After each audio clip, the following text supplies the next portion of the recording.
Iran 2800 kilometre, Venezuela 15,215 kilometre. கப்பல் செலவை Trump கொடுப்பாரா அல்லது மக்கள் தலையில் விழுமா? இன்று சமூக வலைதள பக்கத்தில் ஒரு கேள்வியை பரவலாக பார்க்க முடிகிறது. அதன்படி ஈரானிலிருந்து இந்தியா தொலைவு 2800 கிலோமீட்டர், வெனிசுலாவிலிருந்து இந்தியா தொலைவு 15,211 கிலோமீட்டர். இப்படி 5 மடங்கு தூரத்தில் இருக்கும் பெட்ரோல் கொள்முதல் செய்தால் அது கப்பலில் வரும் போக்குவரத்து செலவை யார் கொடுப்பார்கள்? அதாவது ட்ரம்ப் கொடுப்பாரா இல்லை நம் தலையில் தான் விழுமா என கேள்வி கேட்கப்பட்டிருக்கிறது. பொதுவாக தூரம் அதிகரிக்கும் போது போக்குவரத்து செலவு என்பதும் நிச்சயமாக அதிகரிக்கும். இது ஒரு சாதாரண கணக்கு தான். ஆனால் சர்வதேச கச்சா எண்ணெய் வணிகம் என்பது வெறும் தூரத்தை மட்டும் அடிப்படையாக கொண்டது கிடையாது. பலர் வெனிசுலாவின் தூரத்தை சுட்டிக்காட்டி தூரமான நாட்டிலிருந்து எண்ணெய் வாங்கும்போது ஏற்படும் கூடுதல் செலவு யார் தலையில் விழும் என்று கேட்டு வருகிறார்கள். வெளிப்படையாக சொன்னால் வெனிசுலாவில் வாங்குவதற்கான போக்குவரத்து செலவை அமெரிக்க அதிபர் ட்ரம்ப் கொடுக்க மாட்டார். அது இந்திய அரசு மற்றும் எண்ணெய் நிறுவனங்கள் தலையில்தான் விழும். இறுதியில் இது பெட்ரோல் டீசல் விலையாக மக்கள் தலையில்தான் விழும். ஆனால் இதில் சில பிசினஸ் தந்திரங்கள் இருக்கின்றன.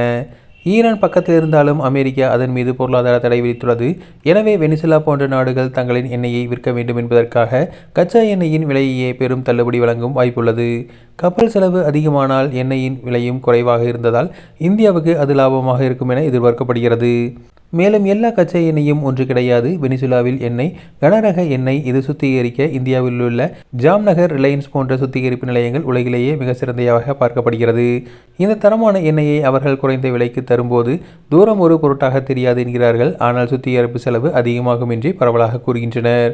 இந்தியா ஏன் ஈரானை விட்டுவிட்டு வெனிசுலா அல்லது அமெரிக்காவிடம் செல்கிறது என்பதற்கு பின்னால் சர்வதேச அரசியலும் இருக்கிறது.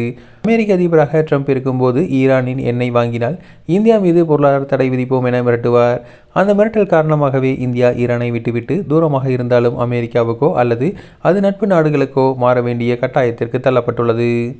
ஒரே நாட்டை மட்டும் நம்பியிருந்தால் அங்கு போர் வந்தால் இந்தியாவுக்கு எண்ணெய் கிடைக்காமல் போய்விடும். எனவே உலகம் முழுவதும் பல நாடுகளில் பிரித்து வாங்குவது இந்தியாவின் கொள்கையாக இன்று வரை இருந்து வருகிறது.